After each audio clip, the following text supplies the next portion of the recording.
Hello friends, welcome to Chanakya strategy teaching. तो ग्राम सेवक 2016 का क्वेश्चन पेपर हम सॉल्व करते हैं, देख लेते हैं कैसा रहा लेवल और कैसा 2021 में रहने वाला है। इसके जो आधार पे हम पढ़ सकते हैं कि कौन कौन से टॉपिक है जो बोर्ड या आरपीएससी ने हाईलाइट किया है, और इस क्वेश्चन पेपर के आधार पर हम अपनी इस 2021 ग्राम सेवक की रणनीति को तैयार करेंगे। इस आधार पर हम देख सकते हैं कि इस क्वेश्चन पेपर 2016 में 1/3 माइनस मार्किंग भी रही है और कैसा लेवल था इसका, इसके आधार पर अपनी जो तैयारी है वो आप चेक कर सकते हैं और अपने आगे की तैयारी जो है वो किस टॉपिक पे हमको फोकस करना है और कौन कौन से टॉपिक पढ़ने हैं, जो इस आधार पे हम पढ़ सकते हैं। क्योंकि सिलेबस जो इस बार भी है वो काफ़ी अधिक लंबा चौड़ा सिलेबस है, तो इस आधार पे हम आगे की तैयारी करेंगे। तो लेट्स स्टार्ट, हम स्टार्ट करते हैं। 120 क्वेश्चन थे, इसमें 2 घंटे का पेपर था और 1/3 जो है वो जो माइनस मार्किंग भी रही है इसमें। तो बहुत ही अच्छा लेवल था, बहुत ही शानदार लेवल था। इसी वजह से जो है इसकी इतनी कम जो मेरिट रही है, क्योंकि जो इंडिविजुअल मिनिमम जो कट ऑफ है वो भी कुछ स्टूडेंट्स, जो अधिकतर जो स्टूडेंट्स हैं उनसे क्लियर नहीं भी थी। जो मिनिमम 40% शायद कट ऑफ रही है इसमें, वो भी क्लियर नहीं भी थी। इस वजह से इसका लेवल जो है RS 2021 से कंपैरिजन कर सकते हैं हम, ऐसा जो लेवल रहा है इसका। और RS 2021 में भी जो लेवल था वो इससे कमतर ही आंक सकते हैं हम, जो इससे अधिक नहीं था, एक मॉडरेट लेवल था। तो चलिए स्टार्ट करते हैं कैसा रहा पेपर 2016 और कैसा रह सकता है नेक्स्ट पेपर। तो चलिए स्टार्ट करते हैं, जल्दी जल्दी क्वेश्चन को देखते हैं। चलिए क्वेश्चन नंबर 1 है, राज्यपाल की अनुपस्थिति में राज्यों उसके दायित्वों का निर्वहन कौन करता है। तो राज्यपाल की अनुपस्थिति में जो उच्च न्यायालय के मुख्य न्यायाधीश है वो जो दायित्व का निर्वहन करता है। क्योंकि जो केंद्र में जो राष्ट्रपति की जो स्थिति होती है वही राज्य में राज्यपाल की होती है। केंद्र में जो राष्ट्रपति की अनुपस्थिति में उच्चतम न्यायालय का जो न्यायाधीश है वह दायित्व का निर्वहन करता है, और राज्यपाल की अनुपस्थिति में उच्च न्यायालय का जो मुख्य न्यायाधीश है वह दायित्व का निर्वहन करता है। चलिए क्वेश्चन नंबर 2, तो राइट आंसर हो जाएगा इसका क्वेश्चन नंबर 1 में 2 नंबर ऑप्शन, उच्च न्यायालय का मुख्य न्यायाधीश। क्वेश्चन नंबर 2 है, नीचे दिए गए कथन है उस पर विचार करना है। कथन ए दे रखा है आपको, राज्य का राज्यपाल कितने अपने पद पर राष्ट्रपति की इच्छा पर्यंत ही रहता है। कारण दे रखा है, राज्यपाल की नियुक्ति प्रधानमंत्री करता है।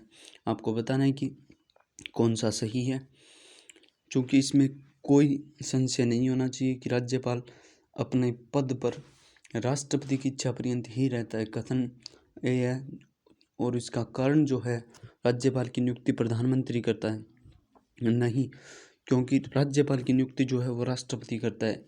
इसीलिए ही राज्यपाल अपने पद पर राष्ट्रपति की इच्छा पर्यंत ही रहता है। इसलिए इसमें 3 नंबर ऑप्शन हो जाएगा, ए सही है और आर गलत है। चलिए क्वेश्चन नंबर 3, जो ये अजम्पशन और कथन निष्कर्ष के क्वेश्चन है वो अच्छे लेवल के आते हैं, और इनकी जो आप ज़्यादा से ज़्यादा प्रैक्टिस करना, तभी आप इनको सोल्व कर पाएंगे।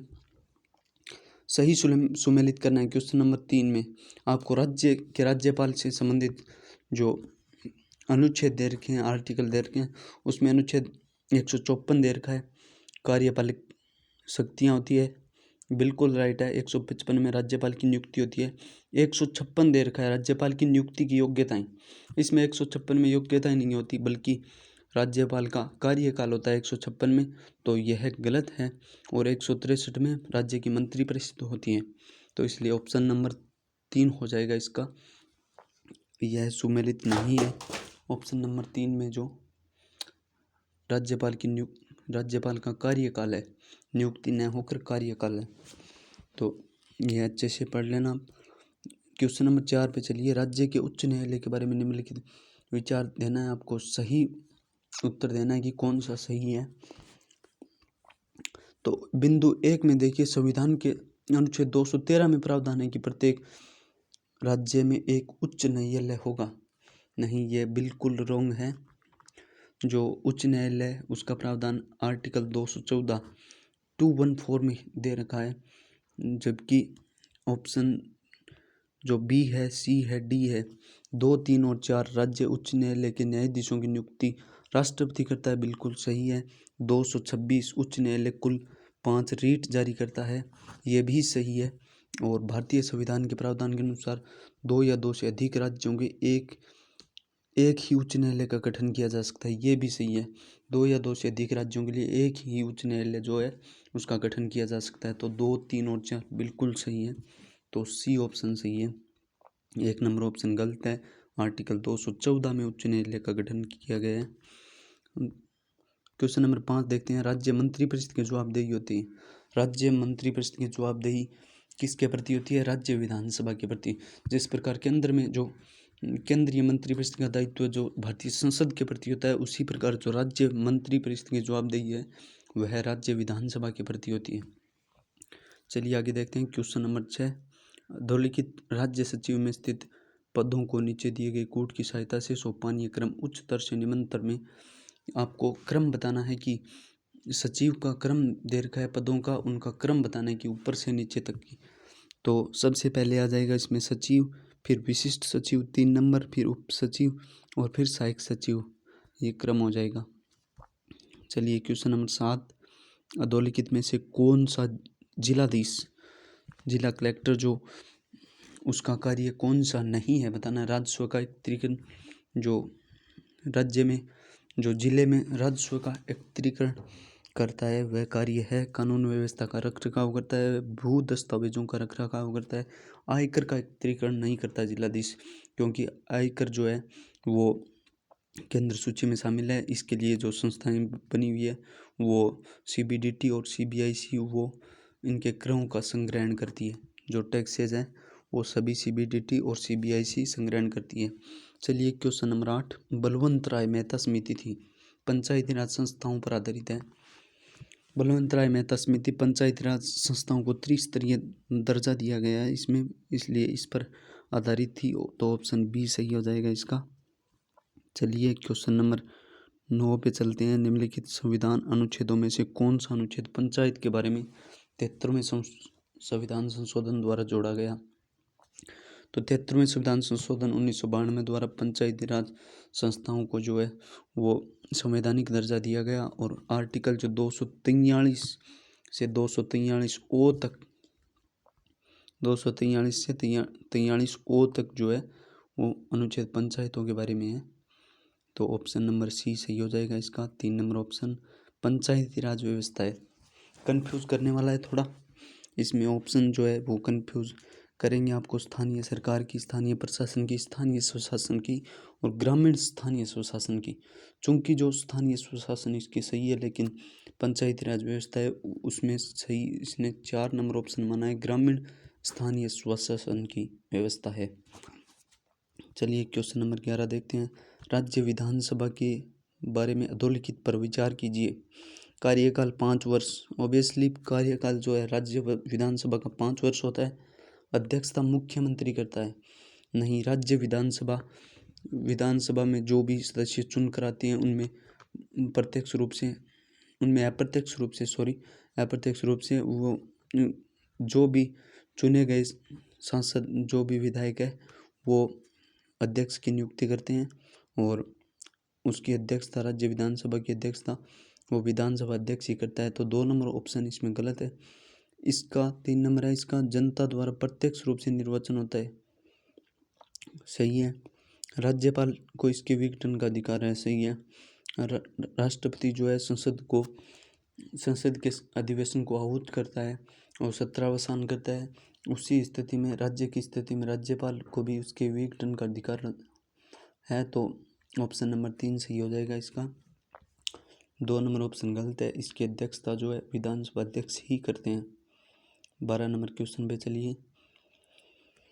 निम्नलिखित में से किस खेल में भारत को अक्टूबर 2016 में वर्ल्ड कप मिला था? तो ये उस समय में करंट का क्वेश्चन था, कबड्डी देख सकते हैं, वैसे कोई ज़रूरी नहीं है। 2016 में संयुक्त राज्य अमेरिका राष्ट्रपति चुनाव में डोनाल्ड ट्रंप किस राजनीतिक दल के उम्मीदवार थे? तो डोनाल्ड ट्रंप जो है वो रिपब्लिकन पार्टी से, ये भी उस समय करंट का क्वेश्चन है, चूँकि इस बार जो 2021 में अमेरिका के नए चुनाव हुए हैं उनमें जो राष्ट्रपति है वो बिल क्लिंटन जो नए चुन कर आए हैं और उनकी जो पार्टी है वो डेमोक्रेटिक पार्टी रही है। तो इसमें बी सही हो जाएगा। चलिए क्वेश्चन नंबर 14, भारत सरकार का नीति आयोग कब अस्तित्व में आया? तो नीति आयोग अस्तित्व में आया 1 जनवरी 2015 से। NITI Aayog NITI national instituting for transforming India, जो पहले हमारा योजना आयोग था, इसको रिप्लेस करके नीति आयोग जो 1 जनवरी 2015 में प्रधानमंत्री नरेंद्र मोदी द्वारा अस्तित्व में लाया गया। तो इसमें सी ऑप्शन सही हो जाएगा। चलिए क्वेश्चन नंबर 15, भारत की जीएसटी परिषद का अध्यक्ष कौन होता है? तो वित्त मंत्री इसका अध्यक्ष होता है, ऑप्शन नंबर बी जीएसटी परिषद का अध्यक्ष। चलिए क्वेश्चन नंबर 16, सुमेलित करना है, एक एक क्वेश्चन में 4 क्वेश्चन अच्छे लेवल के क्वेश्चन है, देख लीजिए आप। सही उत्तर चुनना है, कूट का मिलान करना है आपको। एक सूची दे रखी है पर्वतों की और उनके क्षेत्र, कौन कौन से क्षेत्र में कौन कौन से पर्वत हैं। तो युवा वलित पर्वतमाला कौन सी है? तो उत्तरी अमेरिका का पश्चिमी तट जो 2 नंबर 1 में, और प्राचीन वलित पर्वतमाला जो उत्तरी अमेरिका का दक्षिण पूर्वी तट 1 नंबर, और सी में ज्वालामुखी में परिप्रशांत पेटी हो जाएगा, और ब्रंस खंड में उत्तरी अमेरिका का दक्षिण पश्चिमी तट हो जाएगा। तो ऑप्शन नंबर ए सही है इसमें, यहाँ पढ़ लेना अच्छे से इसको। इसी प्रकार क्वेश्चन के आपको लेवल देखना है कि ये ज़्यादा इसने ज्योग्राफी को टारगेट कर रखा है, ज़्यादा ज्योग्राफी से बहुत अधिक जो पॉइंट है वो उठा रखे हैं, तो ज्योग्राफी को आप टाइम दे सकते हैं थोड़ा। इसी प्रकार 17 नंबर क्वेश्चन है वो भी पर्वत शिखर और महाद्वीप से संबंधित है कि कौन सा शिखर जो है वो किस महाद्वीप में स्थित है, आपको मिलान करना है। तो किलिमंजारो कहाँ पे है? अफ्रीका में, 4 नंबर हो जाएगा। विंसन मैसिफ ये हो जाएगा अंटार्कटिका में, 3 नंबर। माउंट कोसिको ये ऑस्ट्रेलिया में, और एकांकागुआ दक्षिण अमेरिका में। तो 4 नंबर ऑप्शन 17 में सही है। चलिए 18 नंबर क्वेश्चन, क्षेत्रफल के अवरोही यानी घटते क्रम में विश्व के महासागरों या सागरों में सही अनुक्रम बताना आपको, यानी बड़े से छोटा क्रम बताना आपको। तो अंटार्कटिक आ जाएगा, उसके बाद में हिंद महासागर आ जाएगा, और आर्कटिक और दक्षिणी चीन, ये क्रम इसका सही है। चलिए क्वेश्चन नंबर 19,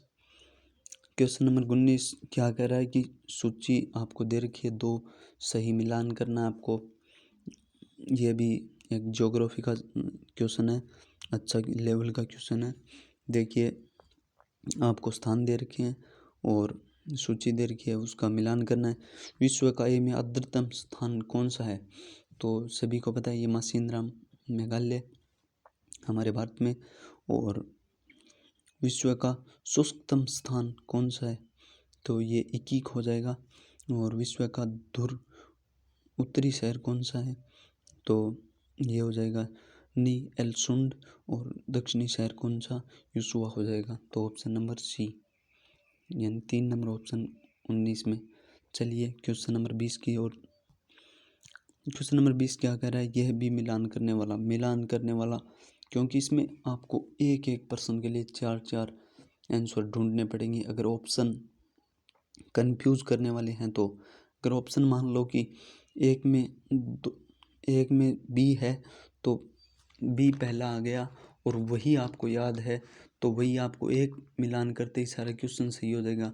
बट ऑप्शन अगर आपके पास कंफ्यूज करने वाले होंगे तो आपको चारों के चारों जो ऑप्शन दे रखे हैं उन चारों का आंसर पता होगा, तभी आपको एक नंबर मिल पाएगा।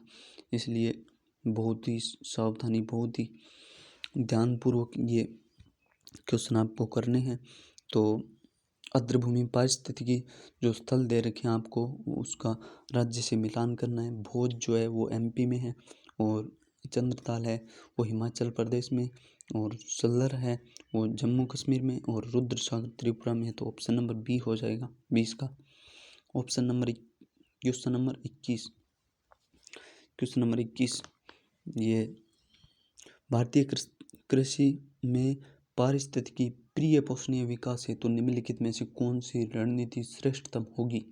यानी जो हम खेती करते हैं वो उसमें जो वो इको फ्रेंडली खेती है, उसके लिए कौन सी रणनीति जो श्रेष्ठ है। तो इसमें एक नंबर ऑप्शन में तो कीटनाशकों का प्रयोग है, तो ये तो नहीं होगा बिल्कुल भी। और ऑप्शन नंबर सी में है जो ये भी दे रखा है रसायनों व कीटनाशकों का बारंबार छिड़काव, तो ये भी नहीं कर सकते हम। और ऑप्शन नंबर 4 में दे रखा है कि सुपर फॉस्फेट, यूरिया व असरदार जैव अम्लों से जो है तो भूमि बंजर हो जाएगी, और फिर हमें क्षारीय मात्रा देनी पड़ेगी उसमें। तो ऑप्शन नंबर बी इसमें सही है कि मिश्रित खेती का प्रयोग करना चाहिए।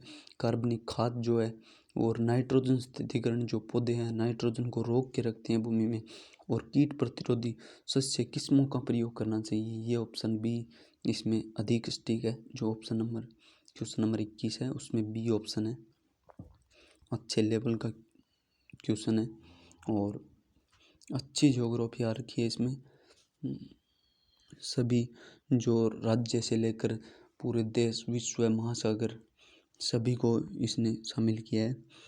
तो ऑप्शन क्वेश्चन नंबर 22 में चलते हैं। कर्क रेखा व 80 डिग्री पूर्वी देशांतर भारत को 4 चतुर्थांशों में विभाजित करते हैं।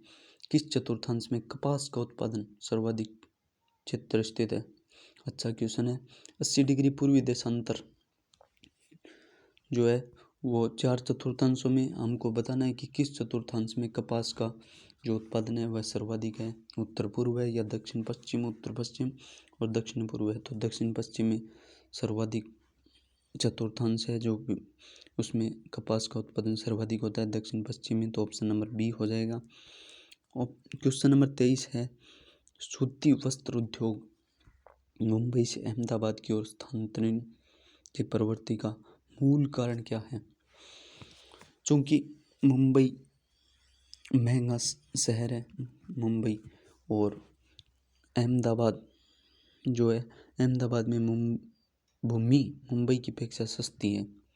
ठीक है, तो इस वजह से जो मुंबई सूती वस्त्र उद्योग जो है वह अहमदाबाद की ओर ज़्यादा स्थानांतरण हो रही हैं, चूँकि सूती वस्त्रों की राजधानी कहा जाता है सिटी ऑफ मुंबई को। तो अहमदाबाद में भूमि सस्ती होने के कारण इसकी ओर स्थानांतरित होते हैं। तो ऑप्शन बी सही है क्वेश्चन नंबर 23 में। क्वेश्चन नंबर 24 की तरफ चलते हैं। राजस्थान के भौतिक स्वरूप के संबंध में निम्नलिखित में कौन सा कथन सत्य है। सत्य बताना आपको। हाड़ौती पठार पश्चिम और उत्तर में मुख्य सीमा भ्रंश द्वारा सीमांकित है। सभी को पता है आपको कि हाड़ौती का पठार जो है वो दक्षिण पूर्वी प्रदेश में है, राजस्थान में। तो यह एक नंबर ऑप्शन बिल्कुल रॉन्ग है। तो 2 की ओर चलते हैं। पश्चिमी रेतीले मैदान का 41.50% बालू का मुक्त प्रदेश है। जी हाँ, बिल्कुल राइट है। रेतीले मैदान का जो है 41.50% जो है वो बालू का मुक्त स्तूप है। और संरचनात्मक दृष्टि से राजस्थान के भौतिक स्वरूप उत्तरी वृहत मैदान और प्रायद्वीपीय पठार का हिस्सा है। जी हाँ, सही है। और अरावली वर्तमान में अवशिष्ट पर्वतों के रूप में उपलब्ध है। बिल्कुल सही है। तो 2, 3 और 4 ऑप्शन बी सही हो जाएगा। चलिए क्वेश्चन 25 नंबर क्वेश्चन को जो यह क्वेश्चन हटा दिया गया 2016 में, तो इसको हम नहीं पढ़ेंगे, छोड़ेंगे। चलिए नेक्स्ट क्वेश्चन की ओर। अच्छे लेवल का क्वेश्चन था क्वेश्चन नंबर 25 ज्योग्राफी। और क्वेश्चन नंबर 26 देखते हैं। सूची फर्स्ट में मिट्टी के प्रकार दे रखे हैं, अच्छा क्वेश्चन है, अच्छे लेवल का क्वेश्चन है। और जलवायु के प्रदेश दे रखे हैं, उनको हमें मिलान करना है कि कौन सी मिट्टी जो है वो किस जलवायु प्रदेश में आती है। तो एरिडिसोल्स शुष्क व अर्ध शुष्क में आ जाएगी, इंसेप्टिसोल्स अर्ध शुष्क एवं आर्द्र में आ जाएगी, बी में अल्फीसोल्स उपाद्र और आर्द्र में, और वर्टिसोल्स जो है आर्द्र और अति आर्द्र में। वो हड़ौती का पठार है उसमें वर्टिसोल्स। तो 1 2 3 4 सही है, 4 नंबर ऑप्शन 26 में सही हो जाएगा। क्वेश्चन नंबर 27 देखते हैं। वैधानिक स्थिति 31 मार्च 2011 के आधार पर राजस्थान में वनों के संबंध में निम्नलिखित कथनों के परीक्षण कीजिए। वनों के संबंध में हमें सही उत्तर चुनना है कि कौन सा सही है। राजस्थान के कुल वन क्षेत्र में आरक्षित एवं संरक्षित वनों का क्षेत्र क्रमशः 55.84 व 37.94% है। रॉन्ग है ये, क्योंकि ये जो प्रतिशत दे रखा है इनमें चेंज है, ये सही नहीं है। तो 2 नंबर है, राज्य के सबसे अधिक आरक्षित वन उदयपुर व चित्तौड़गढ़ जिले में पाए जाते हैं, बिल्कुल सही है। सबसे अधिक संरक्षित वन 12 में करौली, ये भी सही है। राज्य में सबसे अधिक अवर्गीकृत वन बीकानेर व गंगानगर जिले में पाए जाते हैं, ये भी सही है। तो 2 3 और 4 सही हो जाएंगे। तो ऑप्शन नंबर 3, 2 3 और 4। चलिए क्वेश्चन नंबर 28 की ओर। राजस्थान का मरुस्थल विश्व के इन्हीं अक्षांशों में स्थित है, इन्हीं अक्षांशों में स्थित अन्य मरुस्थलों से सर्वाधिक भिन्न है। यहाँ मरुस्थलीकरण प्रक्रिया के संबंध में क्या अवधारणा सटीक है। राजस्थान के मरुस्थल की जो है उसके संबंध में हमें जो सटीक अवधारणा जो है वह बतानी है। यह सूखे के कारण प्रारंभ होती है, बिल्कुल नहीं। यह हृदय स्थल से प्रारंभ व प्रसारित होती है, बिल्कुल नहीं। यह शुष्क क्षेत्रों से प्रारंभ व प्रसारित होती है, नहीं। शुष्क क्षेत्रों से इसका प्रारंभ व प्रसार नहीं होता, बल्कि ऑप्शन नंबर 4 इसमें ज़्यादा सटीक है। यह अतिचारण, अतिहलन व अनिर्वहीकरण, निर्वनीकरण व मृदा व जल के अनुचित प्रबंधन के कारण प्रारंभ व प्रसारित होती है। जो अतिचारण यानी अति जो हम भूमि का जो अति दोहन कर रहे हैं, अतिहलन कर रहे हैं, जो बार बार कृषि योग्य भूमि को जोतों को बो रहे हैं, तो उसके कारण जो है वो मरुस्थल का प्रसार ज़्यादा हो रहा है। तो ऑप्शन नंबर 4 इसमें अधिक सटीक है। चलिए क्वेश्चन नंबर 29 की तरफ। गत 3 दशकों में राजस्थान में 90% से अधिक गांव किस कृषिगत वर्ष में अप्रत्याशित अकाल व सूखे से पीड़ित हुए। तो पिछले जो 3 दशकों में वो अप्रत्याशित अकाल से पीड़ित हुए हैं। तो 2002 से 2003 में जो है 90% से अधिक गाँव, ऑप्शन नंबर 3 सही होगा। इसका अप्रत्याशित अकाल से सूखे से पीड़ित हुए हैं। तो क्वेश्चन नंबर 30 की ओर चलते हैं। अच्छा क्वेश्चन है। राजस्थान में बंजर भूमि के विकास के लिए निम्न कथनों का परीक्षण कीजिए।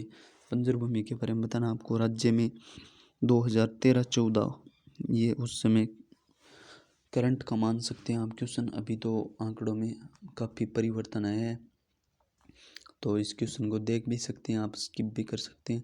13-14 में भू उपयोग हेतु कुल प्रतिवेदित क्षेत्र में लगभग 19% बंजर भूमि है, उस समय यह राइट था। और आज हो सकता है इस आंकड़े में काफ़ी चेंज हुआ है। और राज्य के 30 वर्षों में, पिछले 30 वर्षों में पुरानी पड़त भूमि में लगभग 18% की कमी आई है, ये भी सही है। तो 1 नंबर और 2 नंबर सही है। बंजर भूमि विकास कार्यक्रम राष्ट्रीय बंजर भूमि विकास बोर्ड का है, बिल्कुल नहीं। और एकीकृत बंजर भूमि विकास योजना जो है सीडा के सहयोग से वर्तमान में 10 जिलों में चल रही है, ये भी रॉन्ग है। तो 1 और 2 सही हो जाएंगे, ऑप्शन नंबर 1।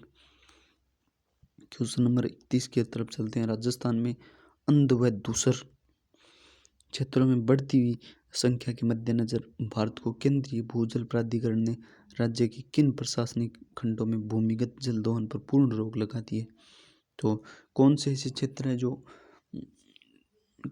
क्षेत्र है जहाँ पे राज्य ने पूर्णतः रोक लगा दी है कि वहाँ से जल का दोहन वो नहीं कर सकते, क्योंकि वहाँ पे भूमिगत जल में काफ़ी जो परिवर्तन आया है, काफ़ी उसमें उतार आया है, क्योंकि भूमिगत जल है वहाँ पे अत्यधिक कमी आई है। तो कौन से ऐसे क्षेत्र हैं जिन्हें डार्क एंड ग्रे जोन में शामिल किया है? तो बहरोड, पीनमाल, सूरजगढ़, धोंड और श्री माधोपुर। अधिकतर ये जयपुर और अलवर के क्षेत्र हैं, तो ऑप्शन नंबर बी सही हो जाएगा। राजस्थान में पशुधन संख्या के संबंध में गलत कथन को छांटिए।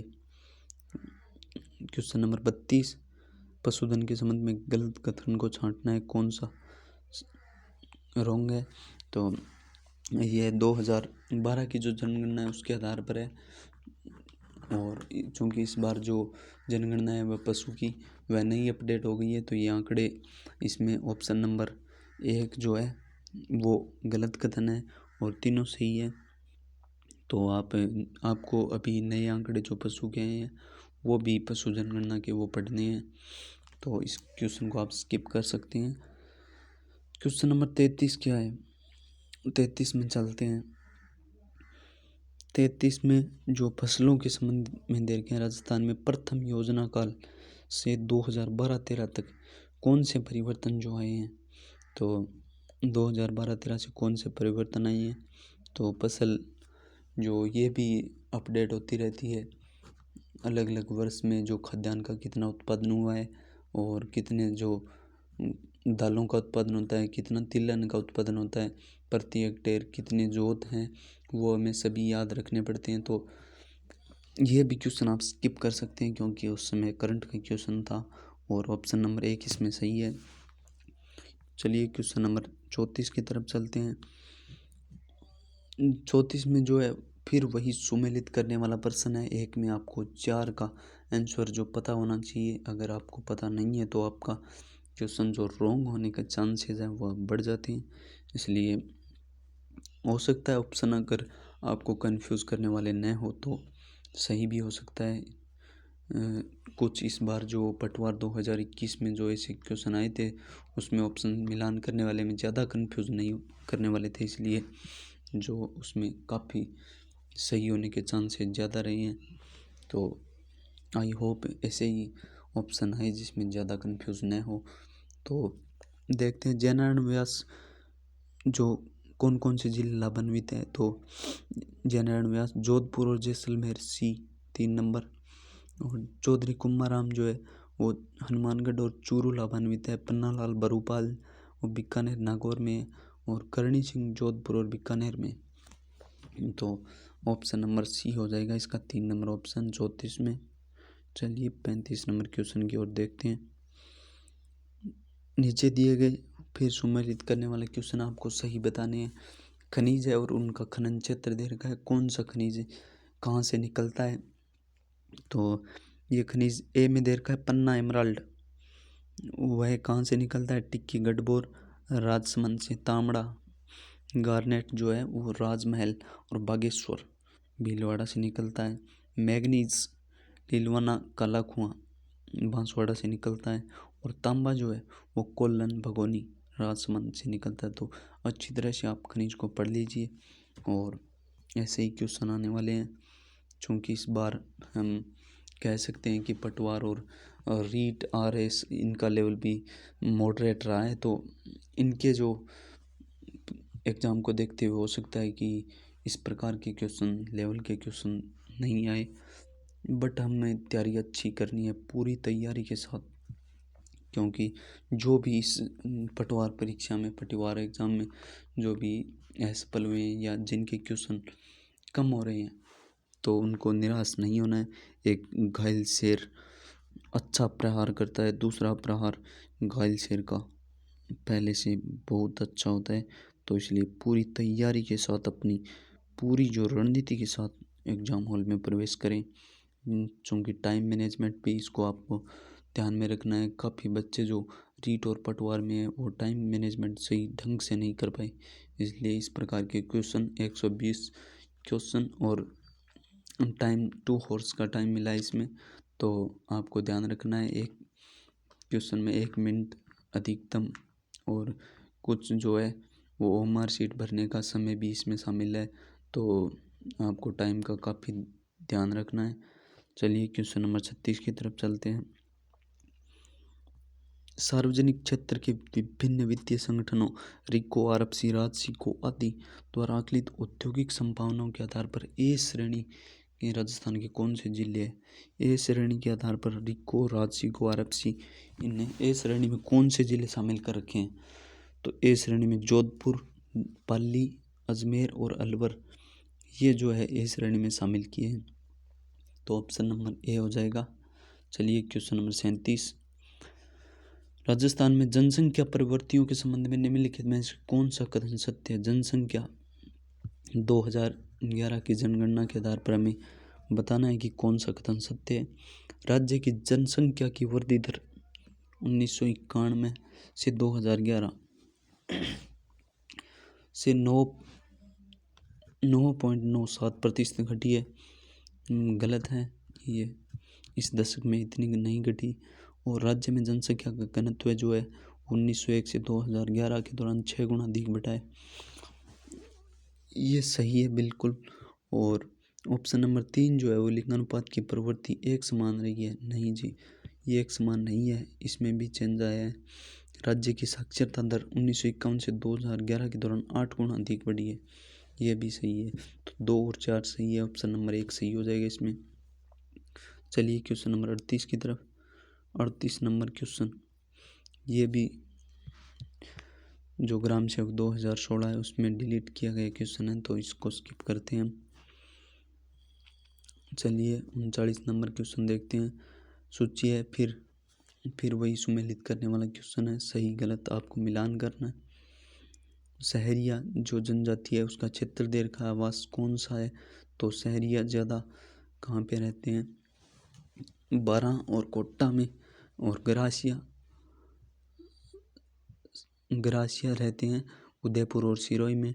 डामोर जो है वो 1 नंबर डूंगरपुर, बांसवाड़ा और मीणा है जो जयपुर और दौसा मीणा बहुल क्षेत्र है। तो option number C 3 number option हो जाएगा आपका।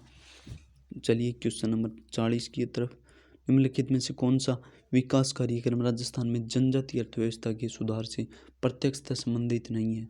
जनजाति जो अर्थव्यवस्था है उससे सुधार से प्रत्यक्षतः संबंधित कौन सा नहीं है? तो संशोधित क्षेत्र विकास पागम और क्लस्टर योजना, ये जो है वो जनजाति सुधार से संबंधित नहीं है। और जो 2 नंबर, 3 नंबर और 4 नंबर ऑप्शन जो आरमोल है आपका, और मेवाड़, डांग और मगरा स्वर्ण जयंती ग्राम स्वरोजगार योजना, ये सभी जो जनजाति अर्थव्यवस्था से सुधार से संबंधित है। तो 2 और 3, 4 नंबर ऑप्शन सही हो जाएगा इसका। तो चलिए क्वेश्चन नंबर 41 की तरफ। वर्ष 2011 की जनगणना के अनुसार कुल राजस्थान में जो श्रम शक्ति 3 करोड़ में कितने बेरोजगार व्यक्ति आंके गए हैं? तो ये आंकड़ा भी चेंज हुआ है और उस समय का आंकड़ा जो है वो 33 लाख के करीबन है। 3 करोड़ श्रम शक्ति में 33 लाख बेरोजगार हैं, यानी 1/3 लगभग। तो ये करंट का क्वेश्चन मान सकते हैं आप उस समय के हिसाब से। 42 नंबर क्वेश्चन की तरफ चलते हैं। NSSO ने जो 11-12 की जो सैम्पलिंग है वो की है। 68वें दौर के अनुसार राजस्थान में सामान्य स्थिति समायोजित के अनुसार बेरोजगारी की दरें जो है वो कौन से कथन सही है, इसमें से छांटना आपको। ग्रामीण क्षेत्रों में कुल श्रम शक्ति का 0.9% पुरुष बेरोजगार हैं। जी हाँ, 11-12 में के अनुसार जो है 0.9% पुरुष बेरोजगार है। और शहरी क्षेत्रों में कुल श्रम शक्ति में 3.2 पुरुष बेरोजगार है। और 3 नंबर जो है वो गलत है। संपूर्ण राज्य में कुल श्रम शक्ति के 3.1% व्यक्ति बेरोजगार है। शहरी क्षेत्रों में अपेक्षा ग्रामीण क्षेत्रों में बेरोजगारी की दरें ऊंची है, ये भी गलत है। तो ऑप्शन नंबर 1 और 2 सही हो जाएगा इसमें, 2 नंबर ऑप्शन हो जाएगा। चलिए क्वेश्चन नंबर 43।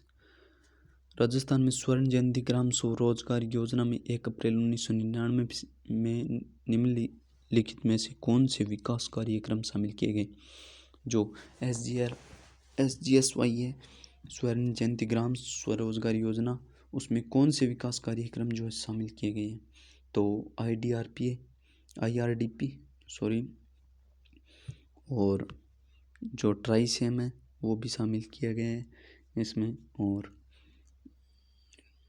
राष्ट्रीय क्षेत्रों में महिला व बाल विकास 2 नंबर, ये भी शामिल है।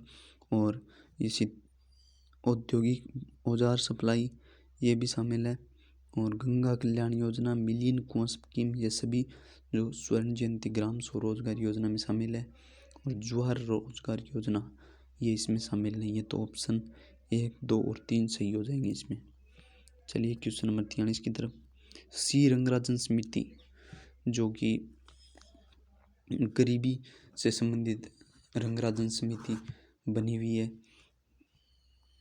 तो ये समिति की रिपोर्ट जो 2014 है वह उसके अनुसार 11-12 राजस्थान की कुल जनसंख्या में लगभग कितने व्यक्ति निर्धन आंके गए हैं। तो उससे मैं करंट का क्वेश्चन है, स्किप कर सकते हैं आप। 1.2 करोड़ जो उस समय के हिसाब से जो है वो बेरोजगार निर्धन आंके गए हैं। क्वेश्चन नंबर 45 की तरफ। सुरेश तेंदुलकर समिति यह भी गरीबी से संबंधित जो है गठित की गई है। तो राजस्थान के लिए परिकलित निर्धनता अनुपातों से प्राप्त कौन सा निष्कर्ष सही बताना है। तेंदुलकर समिति के अनुसार राज्य में ग्रामीण क्षेत्रों में निर्धनता अनुपात जो है वो 9-10 से 11-12 के बीच 10.3% बढ़ा है, रॉन्ग है। और 2 नंबर में राज्य में शहरी में निर्धनता जो रेशियो है वो 9-10 से 11-12 के बीच 9.2% घटा है, सही है। और राज्य में दोनों वर्षों 9-10 और 11-12 में निर्धनता अनुपात भारत की तुलना में घटे हैं, ये भी सही है। और 11-12 में निर्धनता अनुपात राज्य में 14.7% और भारत में 21.9% आंका गया, ये भी सही है। तो ऑप्शन नंबर 4 यानी 2, 3 और 4 सही है इसमें। देखिए कैसा अच्छा लेवल है, आपको ध्यान में रखनी होगी। राज्य और देश सभी जनसंख्या जो है उसमें कितना परिवर्तन है, उसमें भी जो ग्रामीण जनसंख्या है उसमें शहरी जनसंख्या है उसमें कौन कौन सा रेशियो है और कितनी बेरोजगारी की दरें हैं, कितने निर्धन हैं, कितने बच्चे हैं, कितना जो है लैंगिक असमानता है, ये सभी आपको ध्यान में रखना आवश्यक है। Question number 46। अमरावती स्तूप का निर्माण किस काल में हुआ। तो अमरावती स्तूप का निर्माण सातवाहन काल में। ऑप्शन नंबर 3 सही है। 1873 में बरहुत स्तूप की स्थापना किसने की। कनिंघम ने। ऑप्शन नंबर बी सही है 47 में। Question number 50। राजस्थान में दानचंद चोपड़ा की हवेली कहाँ स्थित है। तो ऑप्शन नंबर बी हो जाएगा, सुजानगढ़ में स्थित है। चलिए क्वेश्चन नंबर 49। मंडू के प्रसिद्ध किले का निर्माण किसने कराया था। मंडू के प्रसिद्ध किले का निर्माण जो है हुसैन शाह ने करवाया था। ऑप्शन नंबर ए सही है 49। और क्वेश्चन नंबर 50। बिल्लों में छेड़ा फाड़ना क्या है। बिल्लों में छेड़ा फाड़ना एक रस्म है, तलाक को जो है बिल्लों में वो छेड़ा फाड़ना कहते हैं। तो ऑप्शन नंबर बी सही हो जाएगा 51। निम्न में से किस महाराजा के दरबार में 22 कवि, 22 ज्योतिषी, 22 संगीतज्ञ, 22 विषय विशेषज्ञ के रूप में गंधर्व 22। तो महाराणा जो प्रताप सिंह महाराजा उनके दरबार में गंधर्व 22 विद्यमान थी। महाराजा प्रताप सिंह के। तो ऑप्शन नंबर 4 सही हो जाएगा इसमें। क्वेश्चन नंबर 52 है कि निमाड़ी और रांगड़ी किस बोली की विशेषता है। तो मालवी की विशेषता है। मालवी है जो मालवा के राजपूतों हड़ौती क्षेत्र में बोली जाती है। और रागड़ी जो मालवा के राजपूतों द्वारा बोली जाती है। जो सबसे राजस्थानी में सबसे कर्कश बोली भी मानी जाती है रांगड़ी, ये ध्यान रखना आप। 53 में अलख्या संप्रदाय की स्थापना किसने की। अलख्या संप्रदाय की स्थापना ए नंबर ऑप्शन लालगिरी ने की। इस बार जो पटवार 2021 में जो अलख्या संप्रदाय ये संप्रदाय से संबंधित मेवाड़ के संप्रदाय कहाँ से है वो क्वेश्चन आया था, इससे तो आप देख लेना इनको भी एक बार। Question number 54। जयपुर में राम प्रकाश थिएटर की स्थापना किस महाराजा के काल में हुई थी। महाराजा राम सिंह सेकंड के काल में। ऑप्शन नंबर ए सही है। यहाँ कुछ अच्छे क्वेश्चन जो सरल क्वेश्चन दे रखे हैं, बीच में थोड़े से। बम नृत्य कहाँ का प्रसिद्ध नृत्य है 55, अलवर भरतपुर हो जाएगा ये number option. Question number 56, Sugan चिड़ी को किस लोक माता का स्वरूप माना जाता है? तो ऑप्शन नंबर 3 हो जाएगा, आयड़ माता का प्रतीक माना जाता है। क्वेश्चन नंबर 57, बालिन जी के गुरु कौन थे? तो बालिन जी के गुरु कौन थे? दादू दयाल जी हो जाएगा एक नंबर ऑप्शन। क्वेश्चन नंबर 58, जहर पीर के नाम से कौन से लोक देवता जाने जाते हैं? तो गोगा जी। ऑप्शन नंबर 4, जहर पीर गोगा बाप्पा, इनको गोगा जी को इन नामों से जानते हैं। क्वेश्चन नंबर 59, अलवर में लोक देवी, अलवर क्षेत्र की लोक देवी के रूप में किसे मान्यता? जिलाना गांव जो है वो बहरोड अलवर के पास है, तो जिलानी माता अलवर की लोक देवी है। राजस्थान में मोलेला गांव किस हस्तकला के लिए प्रसिद्ध है? तो टेराकोटा के लिए प्रसिद्ध है। इस बार पटवार में भी आया था कि बेल बूटी के लिए प्रसिद्ध जो क्षेत्र है वो कौन सा है? तो शायद उसमें मोलेला गांव है। चलिए क्वेश्चन नंबर 61 के देखते हैं। राजस्थानी संस्कृति में जानोटन क्या है? वर पक्ष की ओर से दिया जाने वाला भोज जो है वो जानोटन है, तो ऑप्शन नंबर 1 सही हो जाएगा। जो ये राजस्थान का जो कल्चर है उससे क्वेश्चन आ रखे हैं, काफ़ी क्वेश्चन है। तो इस बार चूँकि अलग अलग जो टॉपिक है इसमें जियोग्राफी को हाईलाइट कर रखा है, और इस बार जो एसआई का एग्ज़ाम हुआ था उसमें जो इकोनॉमिक्स है उसको काफ़ी हाईलाइट किया था इसने, तो इकोनॉमिक्स के काफ़ी क्वेश्चन आ रखे हैं, अच्छे लेवल के जो क्वेश्चन हैं वो शामिल कर रखे हैं।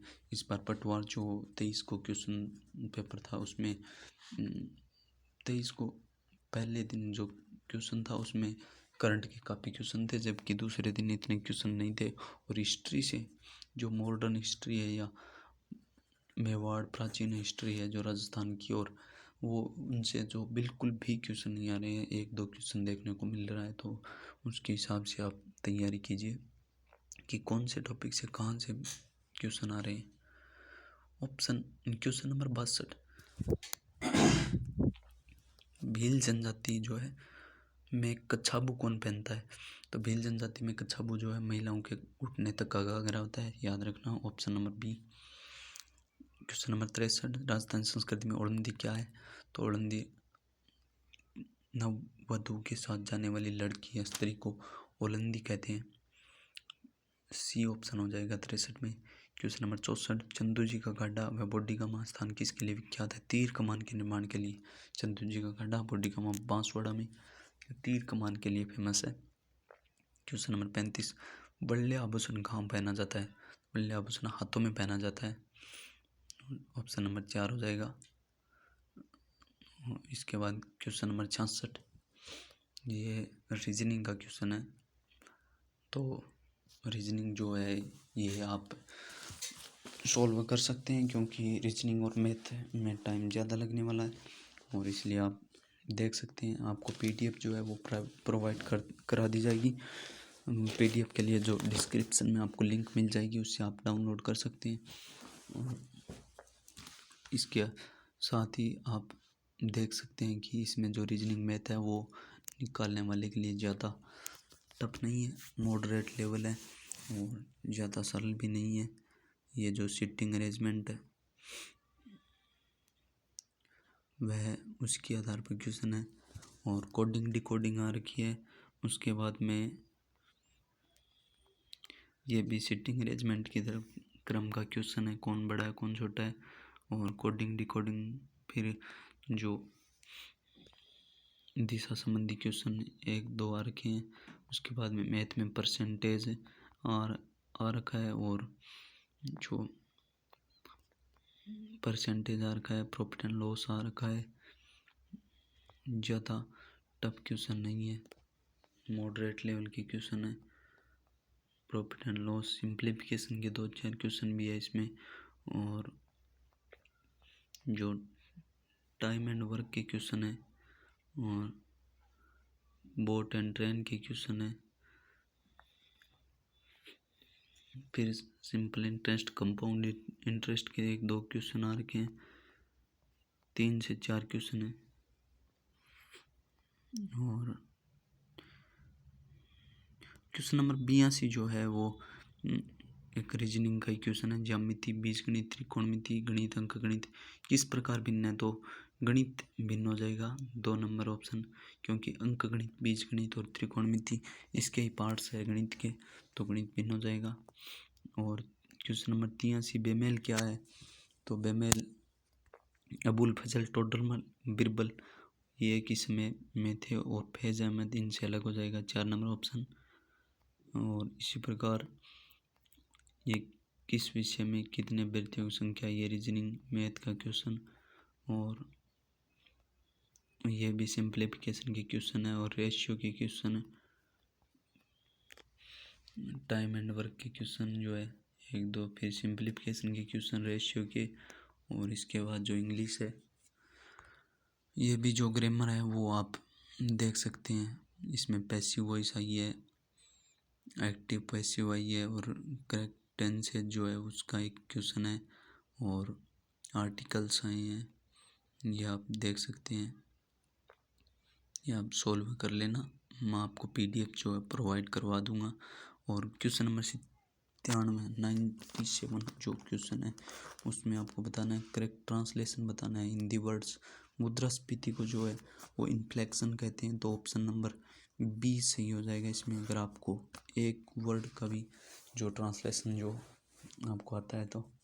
और वेतन वृद्धि इंक्रीमेंट, और प्रतिलेखन जो है ट्रांसक्रिप्शन, तो ऑप्शन नंबर बी हो जाएगा 97 में। 98 में सेट ऑफ सिनोनिम्स, सिनोनिम कौन सा है? जेनरस, जेनरस किसको कहते हैं? उदार को कहते हैं जेनरस, दयालुता। जेनरस का जो सिनोनिम हो जाएगा लिबरल, बाउंटीफुल और मैग्नेम्स, ऑप्शन नंबर बी सही हो जाएगा। Most suitable word of antonym, antonym antonym misanthropist, misanthropist जो है उसका एंटीनम बताना आपको। मिसेंथ्रोपिस्ट किसे कहते हैं? मानव द्वेषी, मनुष्य द्रोही व्यक्ति जो है उसे मिसेंथ्रोपिस्ट कहते हैं। तो मानव द्वेषी या मनुष्य द्रोही व्यक्ति है उसे मिसेंथ्रोपिस्ट कहते हैं। तो इसका एंटीनम बताना हमको, तो फिलेंथ्रोपिस्ट इसका एंटीनम हो जाएगा, या सोशल जो व्यक्ति है उसे कहते हैं फिलेंथ्रोपिस्ट। 1 वर्ड बताना है, फियर ऑफ कन्फाइंड स्पेसेस जो है, फियर ऑफ कन्फाइंड स्पेसेस क्या हो जाएगा? ये fear of confined spaces, fear of confined spaces हो जाएगा क्लस्ट्रोफोबिया, क्लस्ट्रोफोबिया हो जाएगा। तो ऑप्शन नंबर 4 सही है इसमें, और 2 नंबर का किप्लोमेटिक अपने आप हो जाएगा, क्लेप्टोमेनियक सॉरी। और कंप्यूटर देख लेते हैं। 101 नंबर क्वेश्चन में सबसे तेज़ मेमोरी है तो कौन सी हो जाएगी? सबसे तेज़ मेमोरी कैश मेमोरी सबसे तेज़, ऑप्शन नंबर 4 101 में। और 102 नंबर में कुंजी पटल में मुख्यतः कौन सी कुंजी का प्रयोग से प्रोग्राम रद्द हो जाता है? तो ESC, आपको ये हाइड हो गया है थोड़ा, ESC कुंजी है, तो ESC कुंजी जो एस्केप करते हैं उसे हम प्रोग्राम रद्द हो जाता है, एस्केप का अर्थ होता है छोड़ना, ESC कुंजी। चलिए क्वेश्चन नंबर 103 की तरफ। टेक्स्ट को सेंटर लाइन करने के लिए हमें शॉर्टकट कमांड बतानी है, तो Ctrl+E हो जाएगा ऑप्शन नंबर 1। मल्टीमीडिया होता है, मल्टीमीडिया कौन सा होता है? ऑडियो या वीडियो? चूँकि मल्टीमीडिया में सभी जो ऑडियो वीडियो विजुअल सभी आते हैं, तो दोनों हो जाएगा। ऑडियो भी विजुअल भी होता है, ऑडियो वीडियो विजुअल होता है, तो 1 और 2 दोनों ऑप्शन हो जाएगा। क्वेश्चन नंबर 105, DNS का क्या तात्पर्य है? DNS की जो फुल फॉर्म है वो डोमेन नेम सिस्टम होती है, ऑप्शन बी सही हो जाएगा। 1 KB के समतुल्य है, 1 KB किसके तुल्य है? हमें बिट बताना है, जो 1 KB 8000 बिट के बराबर है, बिट बताना है, तो 1 KB 8000 बिट के बराबर है। और 107 में एक निब्बल 4 बिट के बराबर हो जाएगा, ऑप्शन नंबर 1। भंडारण स्टोरेज की उच्चतम क्षमता है, भंडारण स्टोरेज की उच्चतम क्षमता कौन सी है? तो कंप्यूटर के संबंध में जेटाबाइट जो है वो KB MB GB और टीबी, उसके बाद पेंटाबाइट, हेक्साबाइट और जेटाबाइट जो है वो उच्चतम क्षमता वाली जो स्टोरेज हो जाएगी zettabyte. Option number 3। Question number 109, modem की स्पीड को किस इकाई में मापा जाता है? बीपीएस, बिट पर सेकंड में मोडेम की स्पीड को मापते हैं। तो option number 110 number option. ISDN का पूरा नाम क्या है? Integrated service digital network, B सही हो जाएगा। 111 में कौन सा जो है सभी समूह के पर्यायवाची शब्द है? सोना, कंचन, कनक, जात, रूप, स्वर्ण युतिका। ये गलत है, स्वर्ण युतिका। धनुर्धर में धनुषधारी, कमनेत, तीरंदाज, बानेत, ये सही है। धनुर्धर में पृथ्वी अचला, पृथुलु नहीं होगा इसका। निर्झरणी, झरना, प्रपात, चश्मा, ये भी नहीं होगा। तो 2 नंबर ऑप्शन धनुर्धर जो है वो राइट। 112 किस समूह में यण संधि रहित शब्द है? तो देवेश्वरी है। यण संधि में ये वैरल आते हैं और उसके पहले जो ये वैरल के पहले जो आधा अक्षर आता है ये पहचान है यण संधि की। तो इन सभी में यण संधि है, आधा अक्षर ये वैरल है। देवेश्वर है, प्रत्युपकार, नद्युर्मी, अन्वित और सख्योचित, न्यून, मात्रानंद, नद्यार्पण, देव्यागम। जबकि सी ऑप्शन जो है वो इसमें 3 नंबर ऑप्शन पितृनुपति, यद्यपि, षडानंद। षडानंद में जो व्यंजन संधि षट प्लस आनंद। क्वेश्चन नंबर 113, मुहावरे का युक्ति युक्त अर्थ नहीं है। तो मुहावरे का कौन सा अर्थ नहीं है? छठी का राजा होना, कठिन परिश्रम करने वाला, ये गलत है। बाकी सभी सही है। जो छाती उमड़ाना, प्रेम से गदगद होना, चादर के बाहर पैर फैलाना, मर्यादा को उल्लंघन करना, ये सभी ऑप्शन राइट है। तो 112 में जो है क्वेश्चन ऑप्शन नंबर कौन सा हो जाएगा? 1 नंबर ऑप्शन हो जाएगा। चलिए जल्दी जल्दी कर लेते हैं। 115 नंबर क्वेश्चन है, वो भी डिलीट हुआ है। किस शब्द में उपसर्ग रहित बताना है? और सभी में शायद इनमें उपसर्ग है। तो ऑप्शन जो ये क्वेश्चन शायद इसी वजह से डिलीट हुआ है। और 116 क्वेश्चन नंबर 116 में कर्मधारय समास से निर्मित शब्द बताने हैं। तो ऑप्शन नंबर सी में जो घृतानंद, कर्मधारय में विशेषण विशेष्य है। और जो उपमान उपमेय है वह विशेषता बताते हैं शब्द, एक शब्द दूसरे की। और समस्त पद है जो